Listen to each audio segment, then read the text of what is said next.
Connaissez-vous l'histoire épatante des 3 compères amateurs de supercherie en tout genre, connus des petits et des grands, 3 personnages de la bande dessinée française, figures pionnières de cet art aujourd'hui devenu universel, Tribouledingue, Croquignol et Filochard, j'ai nommé les Pieds Nickelés, 3 escrocs de légende créés par Louis Forton en 1908. Alors découvrons l'esprit de la bande des Pieds Nickelés en compagnie de Jean Tullard de l'Académie des sciences morales et politiques qui vient de publier chez Armand Collin en mars 2008 les Pieds Nickelés de Forton. Jean Tullard, bonjour. Bonjour. Jean Tullard, qui était Louis Forton ? Alors Louis Forton, qui est effectivement le père des Pieds Nickelés, est un dessinateur professionnel qui est l'un des premiers maîtres de la bande dessinée. En réalité, ce n'est pas un passionné de travail, ce n'est pas un passionné de dessin. Il vient le matin au journal, esquisse les planches, puis il va ensuite faire un gueuleton, selon l'expression de l'époque, à tout casser, superbement arrosé. Il se rend ensuite sur les champs de course où il dépense les gains de ses bandes dessinées et il va ensuite se coucher le soir. Et la vie reprend le lendemain. On s'attendrait à voir un aventurier, à voir un personnage qui a des ennuis avec la justice, puisque, comme nous allons le dire, les Pieds Nickelés sont inspirés par le mouvement anarchiste, avec de grandes figures comme Ravachol, comme Vaillant, qui jettent des bombes à la chambre, qui jettent des bombes à la terrasse des cafés. C'est extrêmement violent et c'est avant tout une dénonciation de la propriété. Les anarchistes remettent en cause non seulement les fondements de la société, mais la propriété. Et les Pieds Nickelés sont des voleurs qui s'en prennent aux riches et leur volent leur fortune. Ils ont un contemporain, c'est Arsène Lupin. Arsène Lupin est contemporain des Pieds Nickelés. Lui, c'est un gentleman cambrioleur, alors que les Pieds Nickelés sont des clochards cambrioleurs.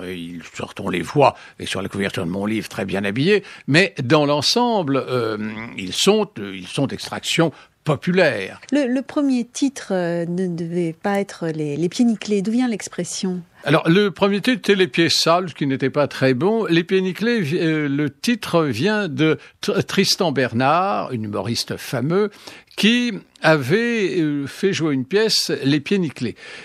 Les Pieds Nickelés, ça veut dire les pieds qui traînent, qui sont nickelés, c'est-à-dire qu'on ne se déplace pas beaucoup par paresse.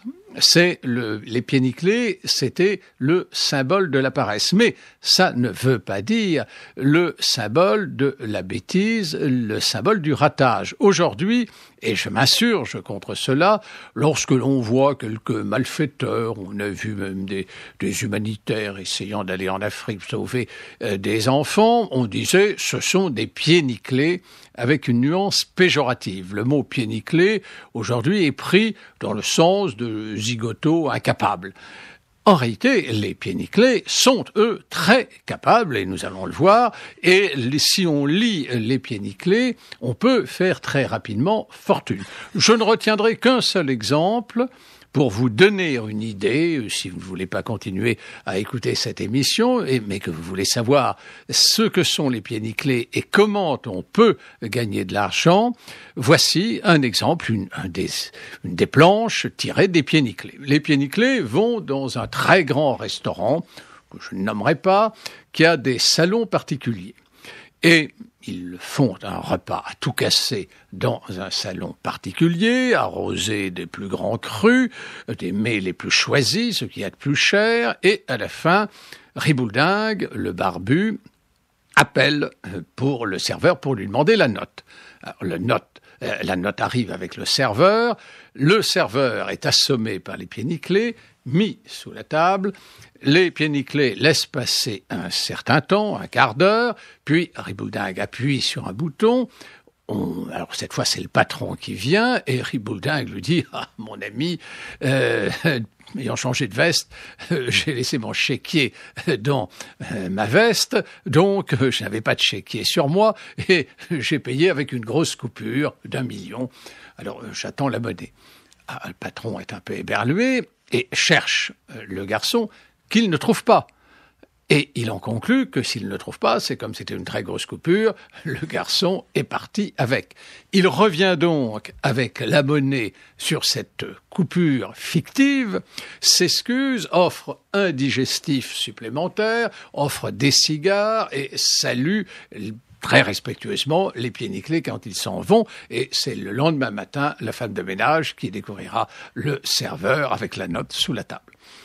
Voilà un exemple pour ne pas payer dans un grand restaurant. Et alors, c'est rempli, les Ce pieds sont nickelés. les as de la débrouillardise, Oui. de l'escroquerie en tout genre, Oui. et une façon effectivement de faire fortune par tous les moyens. Par tous les moyens, Dans toutes en les circonstances. escroquant ce qu'on appelle, c'est l'expression remonte à la monarchie de Juillet, les gogos, on dirait aujourd'hui les bobos. On les roule parce que, au fond, ils sont idiots. Mais les pieds nickelés ne veulent pas ces gens pour redistribuer aux pauvres. Ce n'est pas du tout Robin des Bois. Les pieds nickelés volent pour leur propre agrément, pour leur fortune. Il n'y a pas de message social. Par ailleurs, il faut ajouter deux choses, car les pieds nickelés s'adressent quand même à un public enfantin. Il n'y a pas de sang, il n'y a pas de crime, et il n'y a pas de sexe. Certes, à un moment donné, Ribouldingue s'est marié avec une brave africaine qui s'appelle Blanche de Pastille, ce qui n'est pas un jeu de mots qui serait convenablement politique aujourd'hui. Et donc, et bien entendu, il oublie au détour d'une planche Blanche de Pastille et la note de l'hôtel dans un hôtel de luxe. Quelle était l'originalité de la démarche de Louis Forton ? Alors, l'originalité, elle est d'abord technique. C'est l'invention de la bande dessinée. Certes, il y avait eu avant Christophe, avec ses chefs-d'œuvre bien connus, que sont Le savant Cosinus, Le sapeur Camembert et La famille Fenouillard. Il y a toujours eu beaucoup d'humour dans le début de la bande dessinée. Ah, la bande dessinée, dessinée... c'est un genre réservé à l'humour, j'allais dire. Oui, c'est un genre comique. Voilà. Effectivement, la bande dessinée s'adresse à un public enfantin et on ne lui donne pas la violence qui va arriver après, mais c'est des histoires drôles avec des jeux de mots, et donc l'originalité de la l'originalité démarche de Forton, c'est qu'il tout en continuant Christophe, rompt dans la mesure où c'est une bande dessinée. C'est-à-dire que les aventures des pieds nickelés se poursuivent de planche en planche. Il n'y a pas rupture comme dans certains Christophe, comme il y aura ensuite, même avec celui qui va suivre, Alain Saint-Augan. De même que pour Bécassine, qui est contemporaine des pieds nickelés, les histoires forment un tout alors sur des planches. Tandis que les pieds nickelés, ça se poursuit. C'est pour ça que c'est une bande dessinée qui va de page en page, dont les aventures se poursuivent. On s'interrompt un moment, on s'interrompt au bas de la planche, mais ça reprend en haut de la planche suivante. Donc, c'est une bande avec un texte. L'invention de Forton, c'est aussi on ne met pas de bulles. Oui, le texte a une importance particulière. Le texte a une importance considérable et il est d'ailleurs très drôle. On pourrait en citer des tas d'exemples. Il faut lire le texte, sinon il n'y a pratiquement pas de bulles. Et Forton est quand même l'un des premiers à en mettre, alors qu'ensuite, avec Alain Saint-Augan, et surtout avec Tintin qui va arriver après, ce sera le triomphe de la bulle.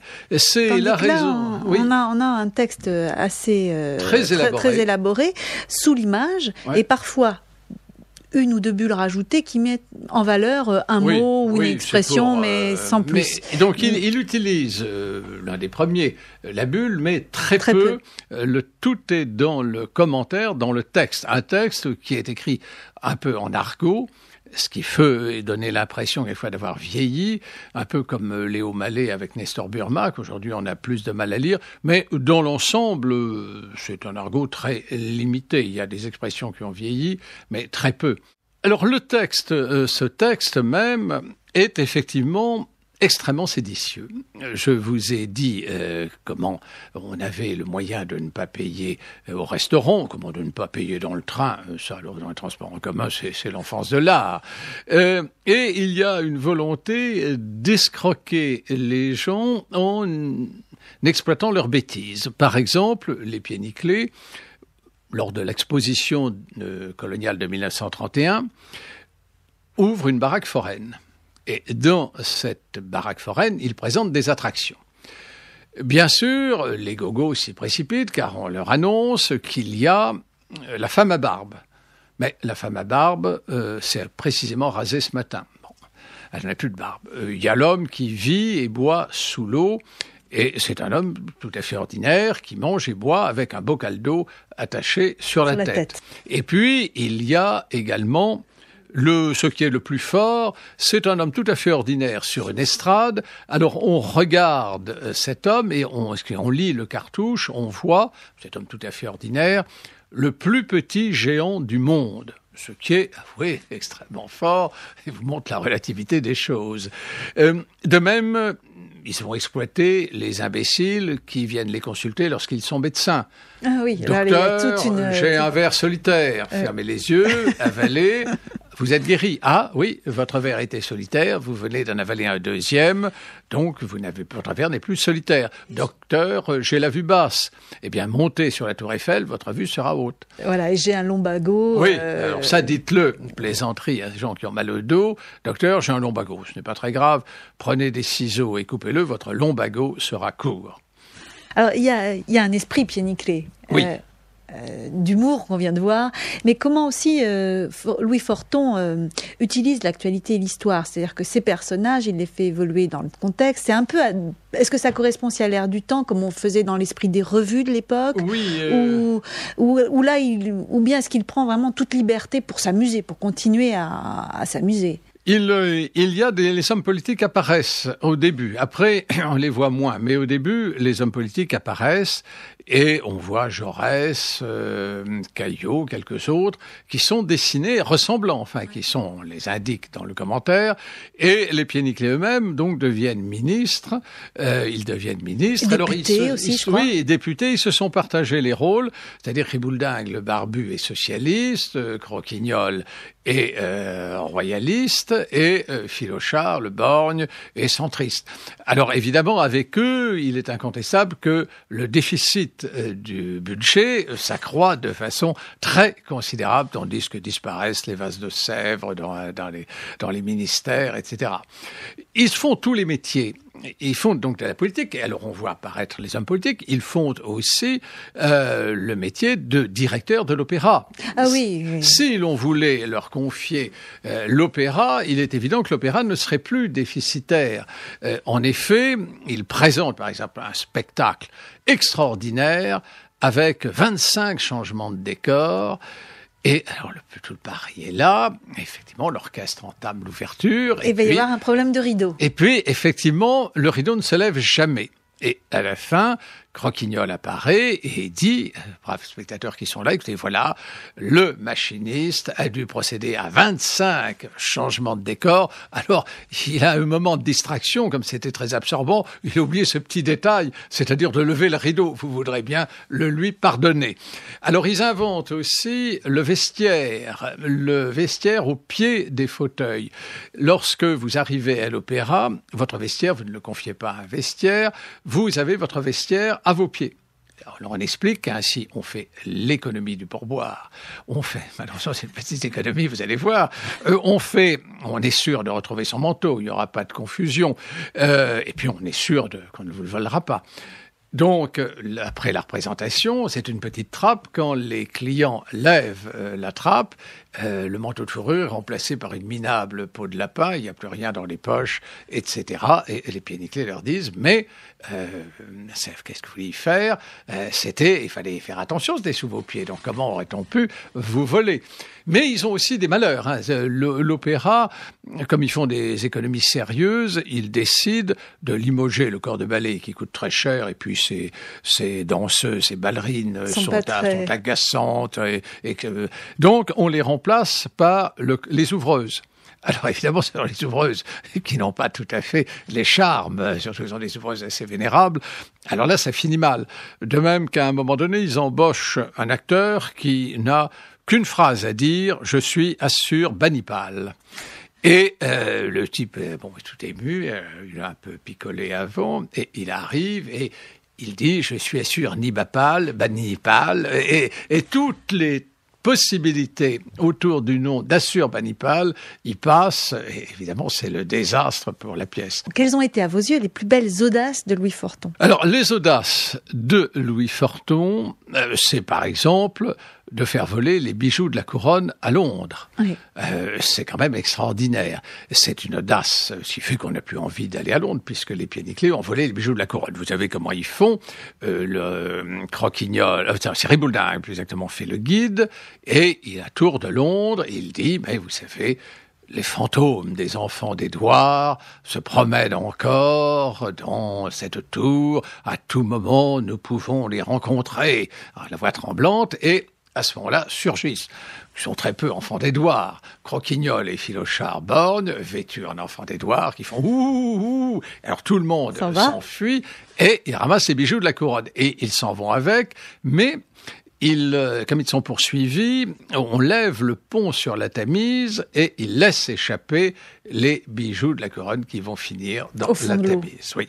Car il y a parfois un peu de morale. Malgré tout, les pieds nickelés ne réussissent pas toujours. Est-ce que Louis Forton a pris, là, il n'a pas pris de gros risques en faisant ces planches-là, sur cette histoire-là, mais par exemple, quand les pieds nickelés s'évadent de prison et échangent leurs habits de bagnard en empruntant ceux de curés qui prenaient un bain, là, il a eu toute l'église et la censure sur le dos. Et il y a la censure, c'est-à-dire que les pieds nickelés, à la porte des églises, sont interdits. Vous savez, il y a une affiche qui donne les publications autorisées pour les enfants et les spectacles aussi. Et puis, ce qui est déconseillé, gravement déconseillé, les pieds nickelés arrivent dans la catégorie la pire. Gravement. De même que leur lecture. Il y en a une circulaire qu'avait publiée l'Express de l'administration pénitentiaire interdisant la lecture des pieds nickelés dans les prisons. Parce qu'effectivement, vous trouvez tous les moyens. Là, vous vous évadez comme rien. Quand vous avez lu les pieds nickelés, c'est extraordinaire. Et alors, ce qu'il y a aussi très intéressant, ce qu'il met en valeur, c'est la rivalité des polices, la guerre des polices. Parce que les trois pieds nickelés sont toujours poursuivis par 3 inspecteurs de la police judiciaire et par 3 gendarmes. Et les gendarmes arrêtent les inspecteurs de la police judiciaire croyant arrêter les pieds nickelés ou vice-versa. Bref, ça finit toujours dans une très grande confusion. Pas très, très moral. Les pieds nickelés n'étaient pas lus dans les très bonnes familles, et même dans les familles de la moyenne bourgeoisie. C'était une lecture interdite et de façon générale, la bande dessinée, avec eux, a connu un très grand discrédit. On ne lisait pas de bande dessinée. On avait admis Christophe, parce que c'était un télo, et puis Colomb. Christophe était un savant, était donc le savant Cosinus, c'était amusant, ça n'était pas méchant. Les pieds nickelés sont très cruels, sont d'une férocité très grande. Donc là, ça a été interdit, et finalement tué par l'avènement de Tintin. Oui, ils ont été détrônés par un héros positif. Par un héros positif. Ils sont négatifs. Très clean, on dirait aujourd'hui. Oui, qui est clean, qui est pour la bonne cause, qui est boy scout. Et là, alors, Tintin a réconcilié la bonne bourgeoisie avec la bande dessinée. Le bon Forton avait d'ailleurs senti le danger et il avait créé un personnage plus sympathique qui était Bibi Fricotin, qui a été même qui a vécu plus longtemps que les pieds nickelés et qui a été plus populaire peut-être que les pieds nickelés. Bibi Fricotin, c'est avant Tintin, c'est le petit garçon débrouillard qui fait le 400 coups alors qu'il arrive des malheurs. Il est embauché comme valet de chambre par un homme riche qui lui dit « Eh bien, vous me servirez à table des pommes de terre en robe de chambre ». Alors évidemment, il ne comprend pas et il arrive avec des pommes de terre vêtues d'une robe de chambre. À votre avis, Jean Tullard, quel a été le plus bel hommage du cinéma aux pieds nickelés ? Le cinéma s'est emparé très tôt. Ils sont presque contemporains d'ailleurs, puisque les pieds nickelés naissent en 1908. Nous célébrons cette année leur 100e anniversaire. C'est pourquoi j'ai fait ce livre et c'est pourquoi nous sommes à Canal Académie. C'est un 100e anniversaire. Et ils sont nés presque avec le cinéma. Et d'emblée, le cinéma les a utilisés. C'est Émile Coll, l'un des pères du dessin animé, l'un des rivaux de Méliès, qui a fait un dessin animé qui est fait sur les dessins de Forton et où l'on voit les exploits des pieds nickelés. Je signale que théoriquement, il devrait sortir dans cette bande qui est à la Cinémathèque, devrait sortir dans le commerce. On a pu voir le film plusieurs fois à la Cinémathèque, on peut le voir d'ailleurs dans la rétrospective Méliès, mais il va sortir en DVD et vous pourrez donc voir l'un des premiers dessins animés qui est consacré aux pieds nickelés. Alors il y avait une légende qui voulait que les dessins aient été faits par Benjamin Rabier, ce qui aurait été alors la quintessence, le père du dessin animé, Émile Coll, scénario de Forton, dessin de Benjamin Rabier. Vous ne pouvez pas faire mieux. Et malheureusement, il me semble que c'était Forton lui-même qui a fait le dessin et pas Benjamin Rabier. Et plus tard, au XXe siècle, pour vous, l'esprit des pieds nickelés a été... Alors on retrouve, il y a eu des films, il y a eu 3 films sur les pieds nickelés, il y a même eu une opérette avec les frères Jacques. Et celui qui rend hommage aux pieds nickelés, c'est, au moment près de mai 68, c'est Godard dans Pierrot le Fou, qui, à un moment donné, montre Belmondo en train de lire un album des pieds nickelés. Alors comment on voit que l'univers de ces aventures aussi a évolué entre le début, la première moitié du XXe siècle et la seconde, avec la reprise par Robert Pellos de ces 3 personnages, de ce trio infernal. Pourtant, ça correspond pas vraiment. C'est pas tout à fait le même esprit corrosif. Oui. Vous pourriez expliquer un petit peu la différence entre les deux, entre Pellos et Forton. Forton meurt en 1934. D'une cirrhose du foie, il ne l'avait pas volé, vu tout ce qui picolait, et ce serait la seule preuve de l'existence de Dieu que nous ayons. Et donc, il rend son âme, sinon au diable, je ne sais à qui, et il va y avoir un remplaçant qui reste assez fidèle, Lacroix, mais pour 2 albums, puis Bader reprend ça, et arrive 1940, et là, évidemment, sous Vichy, les pieds nickelés ne sont pas très bien vus. Ce sont des adversaires de l'ordre moral. Même, encore une fois, s'il n'y a pas de sexe, il n'y a pas de... Enfin, ici même, il n'y a rien qui puisse choquer Vichy. Il n'en reste pas moins que la morale ne correspond pas à ce que l'on attend. Le grand journal pour Vichy, c'est Cœur Vaillant. C'est le scoutisme. Les pieds nickelés sont très loin du scoutisme. Et alors, ils reparaissent après la guerre en réaction contre les bandes dessinées américaines qui avaient dominé, qui avaient tué les patents où ils apparaissaient. Ils ont été tués par Même Tintin. avant-guerre. Hein. Oui, avant-guerre. Ils sont tués par Tintin, puis par ces grandes bandes dessinées, Robinson, le journal de Mickey, Hopla, où apparaissent des personnes, outre Mickey lui-même, Félix le chat, apparaissent... Et Mandrake aussi. Mandrake, le roi de la magie, et puis le fantôme du Bengale, qui évidemment font davantage rêver avec des aventures violentes que les pieds nickelés, dont les escroqueries restent quand même limitées à la vie quotidienne. Ils n'ont aucun pouvoir magique, même s'ils se font passer pour fakir, le fakir Tabouche B. Et évidemment, Mandrake les tue déjà dans un premier temps, et donc il ressuscite en réaction contre les bandes dessinées avec Pellos, mais Pellos qui était un très bon dessinateur de l'équipe, un très bon dessinateur pour le sport notamment, qui savait dessiner, Coppi, Bartali, c'était surtout les cyclistes qu'il aimait, le Tour de France, rend leurs histoires beaucoup moins violentes. Ils sont, on les voit même à un moment donné inviter des clochards à aller dans, ça commence comme ça, c'est l'une des premières planches, et à aller dans un grand hôtel. Ils ont réussi à rouler la direction de l'hôtel. Donc là, on retrouve l'esprit de Forton, mais maintenant revu par l'abbé Pierre.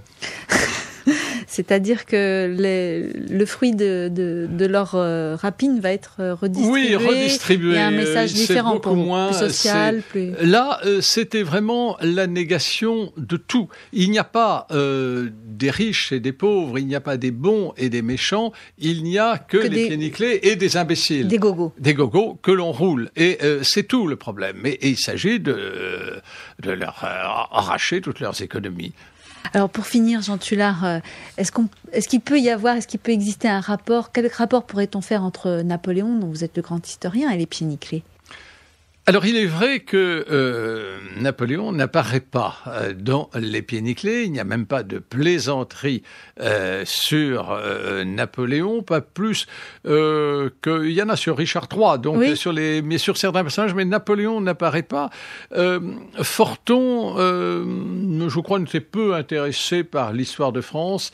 Il n'a pas fait de planches, comme on en fait certains, de planches éducatives.